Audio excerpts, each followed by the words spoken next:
বিশ্বনবী আল্লাহর কাছে দোয়া করতেন, আল্লাহুম্মা জাআলনি শাকুরা ওয়া জাআলনি সাবুরা ওয়া জাআলনি ফি আইনি সগীরা ওয়া ফি আ'ইউনিন নাসি কাবীরা। হে আল্লাহ, আপনি আমাকে শুকরগুজার বানান, আমি যেন আপনার বেশি বেশি প্রশংসা করতে পারি, আমি যেন আপনার বেশি বেশি শুকরিয়া আদায় করতে পারি।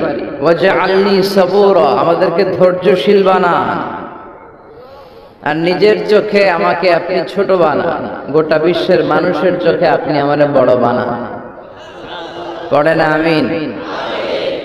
নিজের চোখে নিজের ছোট থাকতে হয়, ঠিক কি না?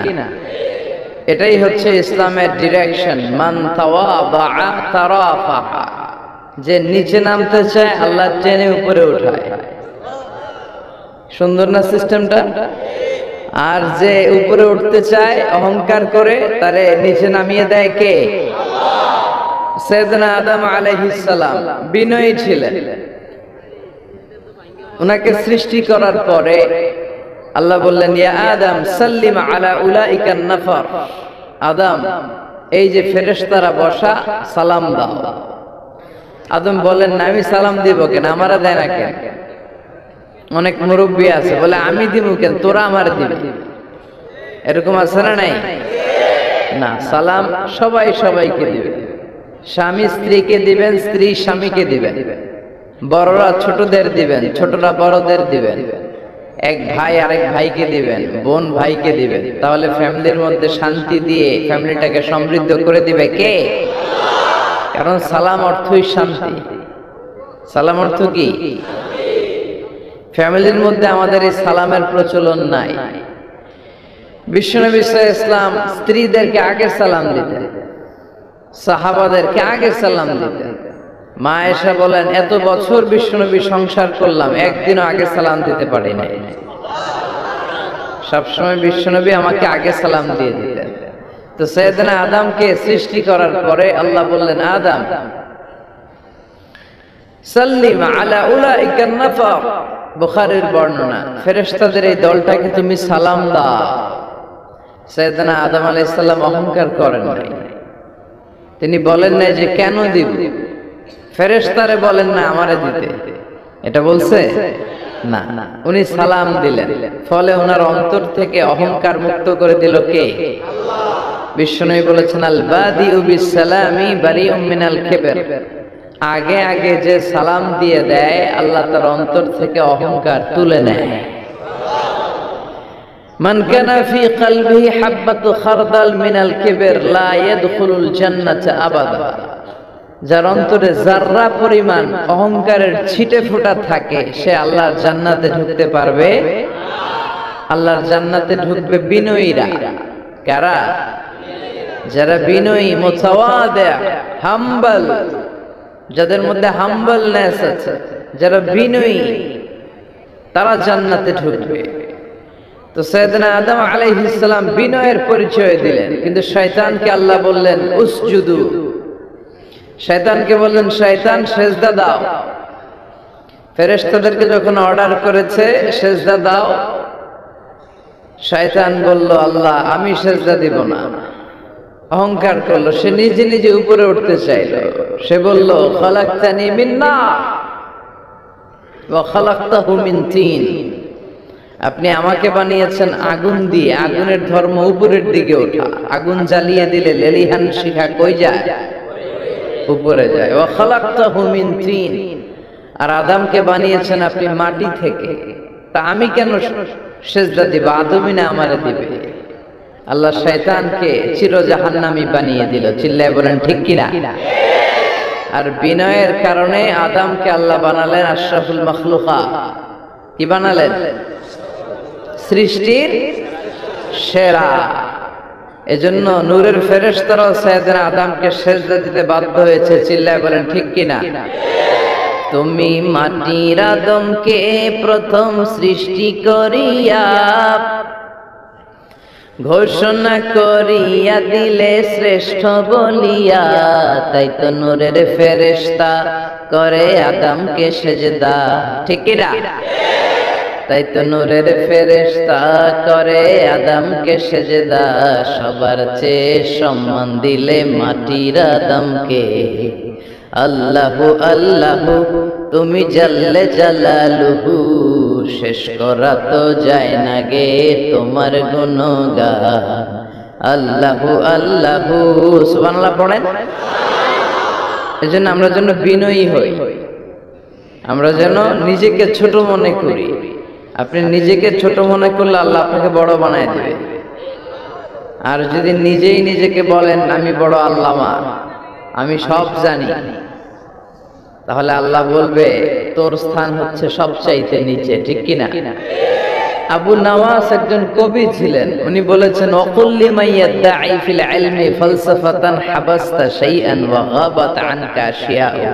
কেউ যদি তোমার বলে যে আমি সব জানি, তুমি দুই আঙ্গুল দেখিয়ে বলো তুমি কিচ্ছু জানো না, তোমার শিখার অনেক বাকি। জাননেওয়ালার উপরও জাননেওয়ালাও আছে, ঠিক কিনা?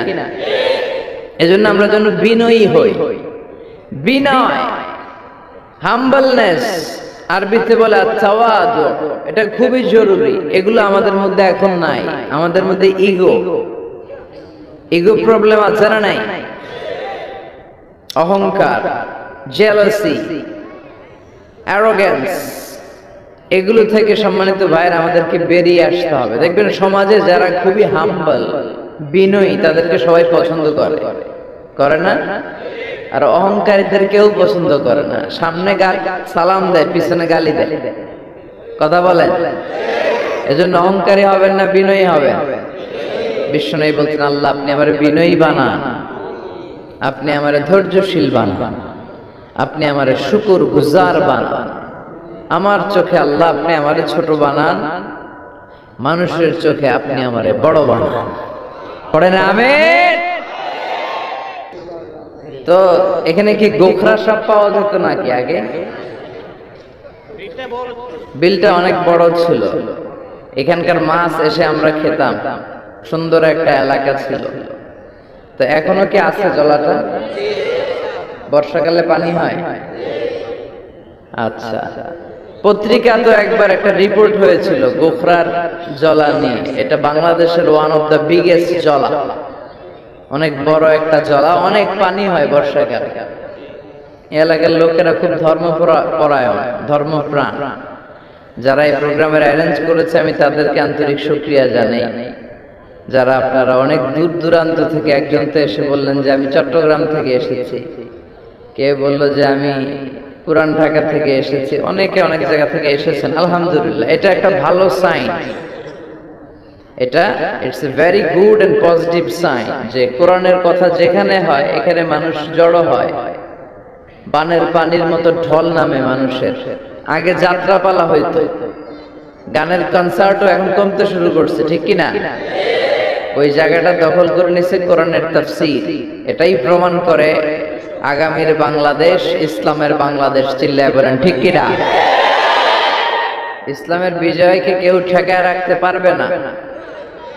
ইসলামের বিজয় অবশ্যম্ভাবী। গোটা বিশ্বব্যাপী ইসলামের গণজোয়ার। ডাচ পলিটিশিয়ান একটা ইসলাম ধর্ম গ্রহণ করছে না? আগে বলতো Islam is a lie, Quran is a poison, কোরআন নাকি বিষ আর ইসলাম নাকি মিথ্যা।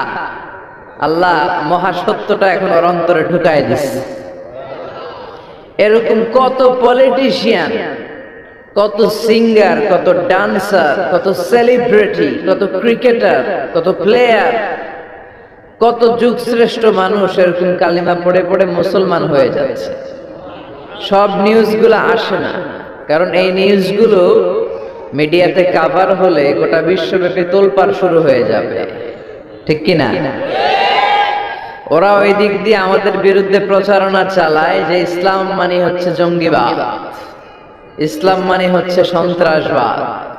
এগুলো বলতে বলতে ইউরোপ আমেরিকার যে সাধারণ নাগরিক, ওদের কান ওরা ঝালাপালা করে ফেলছে। ইউরোপ আমেরিকার খ্রিস্টান নাগরিকরা ভাবলো ঘটনা কি, ইসলামের ব্যাপারে এত কথা কেন? What is Islam? এটা আবার কি? Let's check in Google. একটু চেক করি গুগলে। বুক ফেয়ার গুলোতে কিছু বই পড়ে দেখি ইসলাম সম্পর্কে, ওরা পড়তে শুরু করলো। আমাদের বিরুদ্ধে অপপ্রচার চালালে এটা আমাদের পক্ষের প্রচারণা হয়ে যায়, ঠিক কিনা? ওরা জানতে পড়তে শুরু করলো, অনেকে ইসলাম দ্বারা ইমপ্রেসড, অনেকে impressed, convinced. Now they accepted Islam, they converted to Islam. তারা খ্রিস্ট ধর্ম ছেড়ে দিয়ে মুসলমান হয়ে কালিমা পড়ে নিয়েছে। এই বাণীটা একটা বিপ্লবী বাণী, লা ইলাহা মুহাম্মাদুর।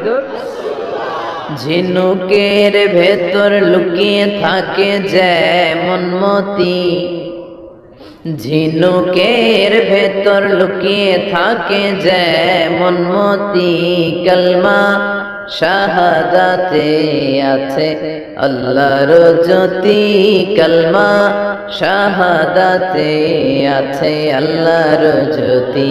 সুবহানাল্লাহ পড়ো।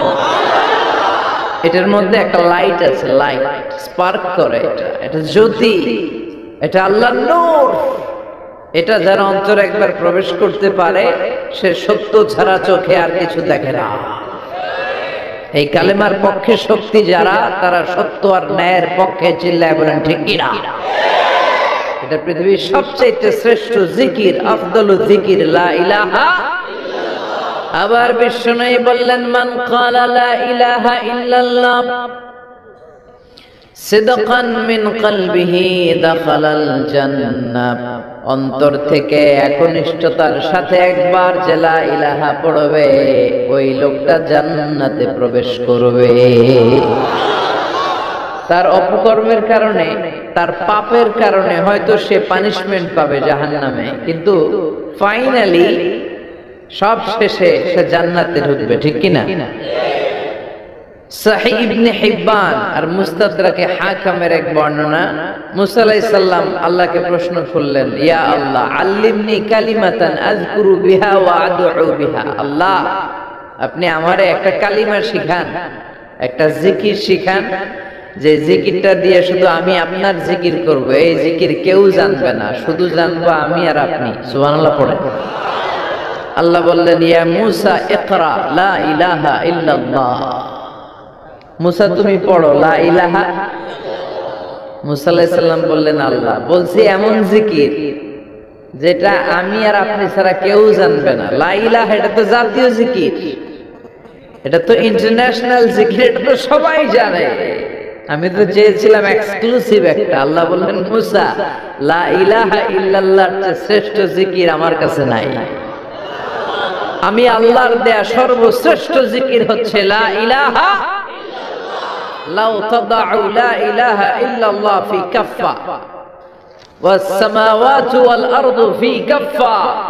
ও মুসা, সাত আকাশ সাত জমিন যদি দাঁড়িপাল্লার এক পাল্লায় রেখে দাও আর লা ইলাহা আরেক পাল্লায় রেখে দাও, লা রাজাহাত কাফফাতু লা ইলাহা ইল্লাল্লাহ, মুহূর্তেই লা ইলাহার পাল্লাটা ভারী হয়ে যাবে। এটা একটা বিপ্লবী বাণী, এটা ভিক্ষা করার বাণী নয়। জুমার নামাজের পরে 1 টাকা দিয়া যান, আমি গরিব ইনসান, আছে না নাই? আখিরাতে সওয়াব পাবেন পাহাড়ের সমান। আর জিকির ধরে লা ইলাহা ইল্লাল্লাহ। অনেকে মনে করে এটা ভিক্ষা করার জিকির, কপাল পোড়া। আমরা ভিক্ষার সাথে এটাকে জুড়ে দিয়েছি। এটা একটা বিপ্লবী বাণী। এই বাণীর অর্থ, এটার ইম্পর্টেন্স, এটার সিগনিফিকেন্স আর তাৎপর্য যে বুঝে, সে আল্লাহ ছাড়া কারো সামনে মাথা নত করতে পারে না। চিল্লায় এখন ঠিক কিনা? তাফসীর ফি জিলালিল কুরআনের রচয়িতা সৈয়দ কুতুব শাহী, নাম শুনছেন? গোটা বিশ্বব্যাপী তার নাম আর ডাক। তিনি ফি জিলালিল কুরআন লিখে গোটা বিশ্বের যুবকদের অন্তর কাঁপিয়ে দিয়েছিলেন। এই সমাজে তিনি জাহালাত দেখে এই জাহালাতের বিরুদ্ধে কলম ধরেছেন আর যুগ শ্রেষ্ঠ তাফসীর রচনা করেছেন, তাফসীর ফি জিলালিল কুরআন। এটার অনেক ভাষায় ট্রান্সলেশন হয়েছে, বাংলায় পাওয়া যায়। খুব সম্ভব আল কোরআন একাডেমি লন্ডন এটা ট্রান্সলেট করেছে। তো উনি এই কালেমার পক্ষে থাকার কারণে, ইসলামী আন্দোলনের কারণে তৎকালীন প্রেসিডেন্ট জামাল আব্দুল নাসের ওনাকে ফাঁসি দেওয়ার আদেশ দিয়েছে, ফাঁসির কাস্টে ঝুলিয়ে মৃত্যুদণ্ডের অর্ডার করেছে। তো জেল কোডের নিয়ম অনুযায়ী যাদেরকে ফাঁসি দেয়া হবে, হ্যাঙ্গিং করা হবে, হ্যাঙ্গিং করার ঘন্টাখানিক আগে ওই কারা কর্তৃপক্ষ থেকে নিয়োগ দেয়া জেলখানার ইমাম সাহেব এসে তাদেরকে লা ইলাহা পড়ায়। কি পড়ায়? লা ইলাহা ইল্লাল্লাহ পড়ায়। তো সৈয়দ কুতুব শহীদ উনিও যখন ওনাকে ফাঁসির কাস্টে ঝুলানো হবে, ওই মুহূর্তে জেল কোডের নিয়ম অনুযায়ী ইমাম সাহেব এসে সৈয়দ কুতুব সাহেবকে বলতে আরম্ভ করলো যে আমি আপনাকে কালিমা পড়াতে এসেছি, আপনি পড়েন লা ইলাহা ইল্লাল্লাহ। সৈয়দ কুতুব শহীদ বললেন আমারে কালিমা শিখাতে এসো না, আমি কালিমা খুব ভালো জানি। যে কালিমা পড়ার, যে কালেমা তুমি ফাঁসির আসামিদেরকে পড়ানোর কারণে মান্থলি বেতন পাও, ওই কালিমার ব্যাখ্যা করার কারণে আমাকে ফাঁসির কাস্টে ঝোলা লাগছে। তুমি কালিমা পড়াও, তুমি বেতন নাও, আর আমি কালিমার ব্যাখ্যা করার কারণে আমার ফাঁসি হয়, তার মানে তোর কালেমা আর আমার কালেমা এক কালিমা।